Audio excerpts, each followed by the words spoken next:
2025 के बाद से कयामत तक कौन कौन से बड़े वाकयात सामने आएंगे, आइए तरतीब से जानते हैं। जब दुनिया में जुल्म और नाइंसाफी अपनी हदों को छू लेगी तो इमाम मेहदी का ज़हूर होगा। उनके जमाने में बड़ी बड़ी जंगें होंगी, मगर कामयाबी आखिरकार इमाम मेहदी के हिस्से में आएगी। इन्हीं दिनों दज्जाल नमूदार होगा और फितना और फसाद फैलाएगा। फिर हजरत ईसा अलैहिस्सलाम जमीन पर तशरीफ लाएंगे और दज्जाल को खत्म करके हक का परचम बुलंद करेंगे। उसके बाद याजूज माजूज दुनिया में हलाकत और बर्बादी लेकर आएंगे। खौफ और अफरातफरी हर तरफ छा जाएगी और लोग पनाह की तलाश में भागेंगे। लेकिन अल्लाह की नुसरत से बातिल का खात्मा होगा और इस्लाम की रोशनी हर कच्चे पक्के घर तक पहुंचेगी। इसके बाद एक धमा फैलेगा जो 40 दिन तक लोगों को घेरे रखेगा।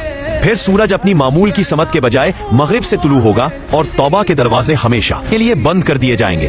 फिर मक्का की सफा पहाड़ी से एक अजीबो गरीब मखलूक दाबतुल अर्स निकलेगी जो इंसानों से कलाम करेगी। उसके बाद एक खुशबूदार हवा चलेगी जिससे ईमान वाले दुनिया से रुखसत हो जाएंगे।